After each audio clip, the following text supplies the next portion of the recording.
Alright guys, here we are. We're going to start Unit 1, The Age of Revolution, and our first topic in this unit is called absolutism.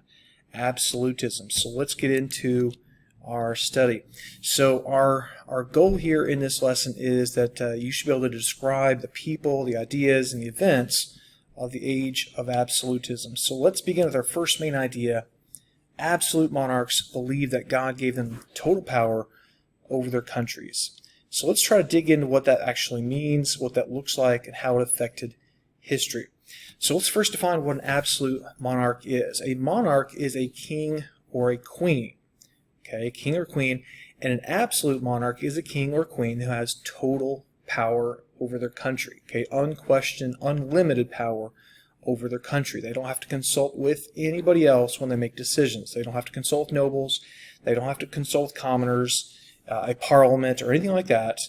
And we've got three good examples of absolute monarchs down here at the bottom. We're going to look at two of these today and one of these a little bit later in a later video. Now, you're probably asking yourself, what would give an absolute monarch total power? What would their reasoning be as to why they deserve all the power? And that brings us to our second big concept in this lesson. It's called divine right. Divine meaning godly, right meaning the right to rule. And the understanding went that since God had created the world, created everything on it, he had also created the monarchy. And since he had created the monarchy, he must have chosen the monarch, that's the king or queen, as his representative on earth. So therefore, a divine right monarch answered only to God, not the people. Okay, we can see this in this painting. You see the angels bringing down this crown onto the head of King Charles.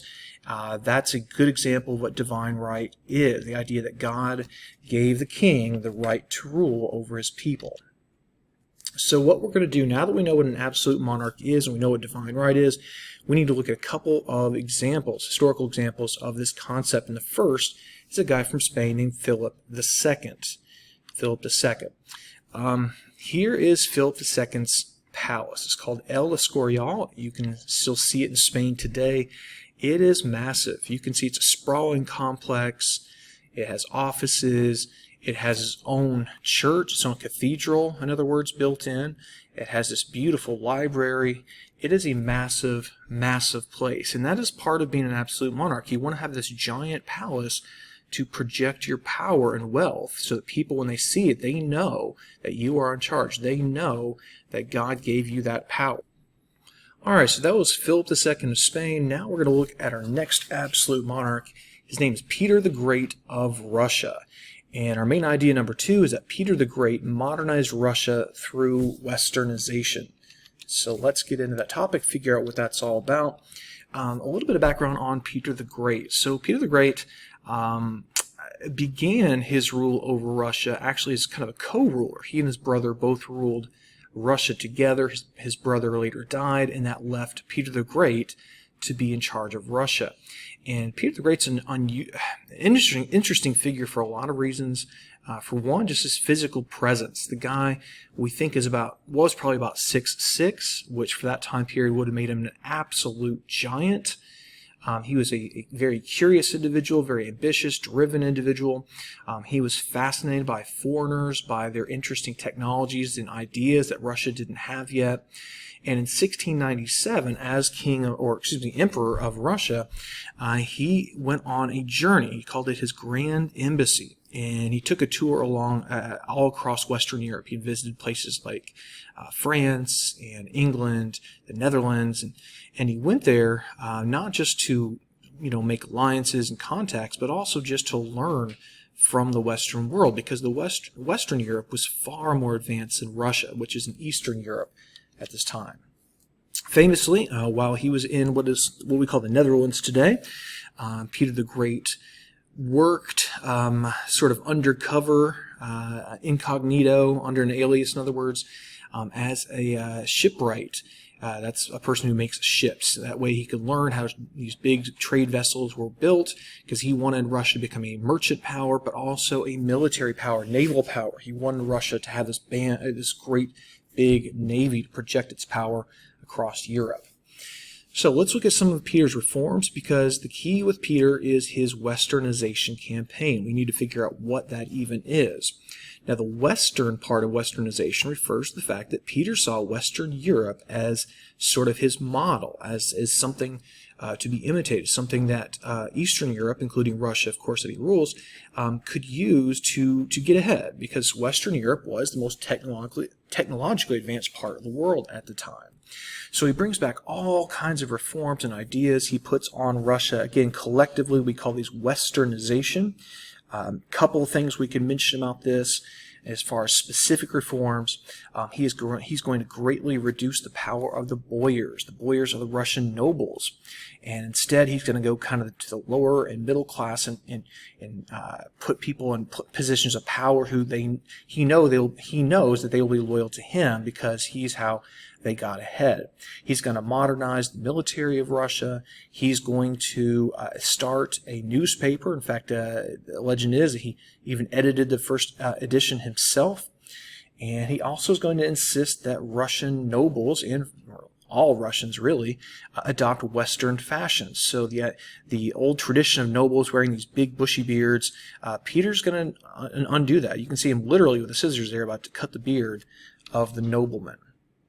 Now, what Peter's ultimate goal is to expand Russia, but not just for the sake of more land. He wants to build up the power and strengthen Russia, and what he wanted to do in particular was gain what we call a warm water port. A warm water port is simply a port that doesn't freeze over in the winter, and to do that, he had to build a city up here on the Baltic Sea. Now, the problem is that land that he wanted so much belonged to Sweden at the time. So Peter the Great launched a war. It lasted 21 years, and once the war was over, he had secured this land right here, and there he would build his brand new city he called St. Petersburg.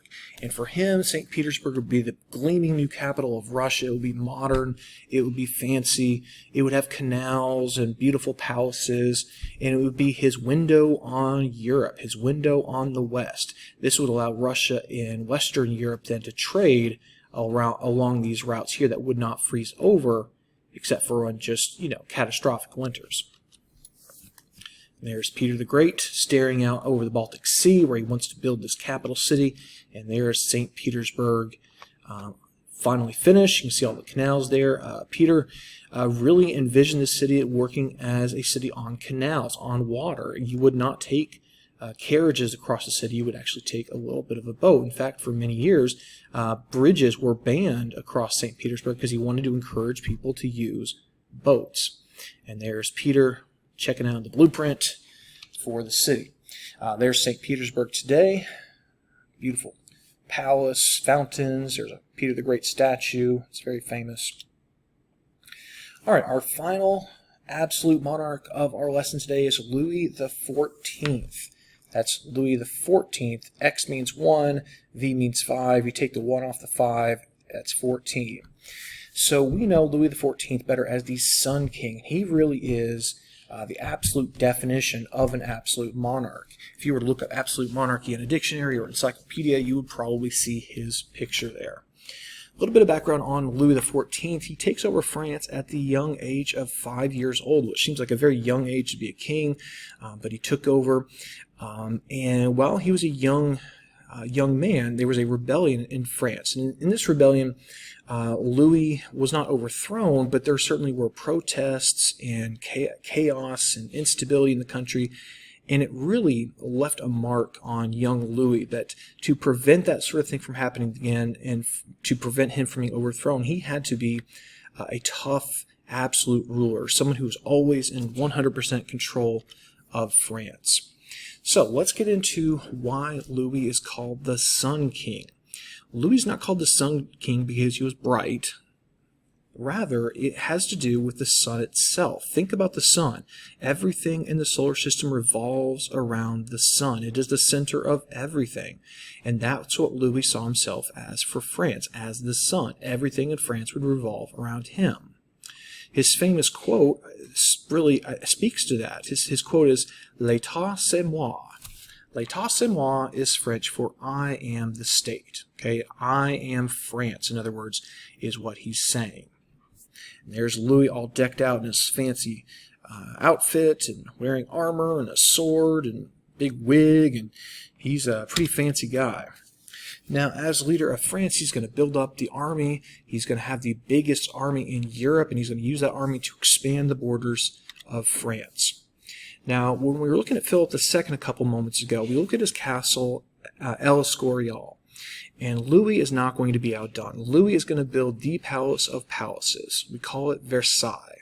Versailles began as a hunting lodge outside of Paris that was owned by a previous king of France. When Louis inherited it, he decided he was going to transform it, not into a simple hunting lodge, but a palace that would inspire people, a palace that would seem almost unworldly in its opulence and its fancy features. This is a 2,000-room palace, a place where it's almost like a city upon itself. Thousands of laborers and servants running around everywhere. Some 15,000 acres of gardens and lawns and woods for Louis to hunt on. It was going to be, and it is, just grand. And there's a couple of images of Versailles. Now again, Versailles, the point was to build something that really shows your absolute power, your total control over France. And Louis would say that he deserves this. As God's representative on earth, he deserves this fancy palace. Now, one of the things that Louis does while he is king is, like a lot of monarchs, he's distrustful of his nobility. And the reason is these are powerful and rich people in their own right, and he's always paranoid that they might one day try to overthrow him, might be plotting behind his back. So one of the ways he was able to control them is he required that the nobility of France spend a certain amount of the year living at Versailles with him. And so he was able to kind of keep an eye on them that way. Also, while they're there, he controls them through a ceremony known as levee. Now, levee is French for risings and refers to the king getting up in the morning. So there's the king's bedchamber. He gets up in the morning, and when he gets up, he has people waiting on him to assist him in getting dressed and brushing his hair and bringing him his food and all those little details, things that you and I do ourselves, but he had servants. But these actually weren't servants. The people that were helping Louis in his very simple tasks here were actually members of the nobility, and they were competing for the privilege of helping the king put on his shoes or putting on his shirt or whatever. And this is one way Louis is able to keep the nobles under control, by having them compete for the privilege of being part of his everyday ceremony. Now, if we look at the royal family of France and we look at their debt, you're going to notice something that happens under Louis XIV. The debt skyrockets. And this is something that never affected Louis personally, because he just kept building up the debt, building up the debt, building up the debt. But that's something that's going to affect later French kings. And a later Louis XVI, would face a revolution based on this debt, among other factors, and eventually lose control of the monarchy and lose his life. So Louis XIV unwittingly sets the seeds for a later revolution in France. All right, that is the conclusion. We looked today at the events and the people and ideas behind the age of absolutism. Remember, an absolute monarch is one, a king or queen who has total power over his or her country. They believe in divine right, the idea that God gives you the power to rule over the people. And we also looked at a couple specific examples like Philip II, Peter the Great of Russia, and also King Louis XIV.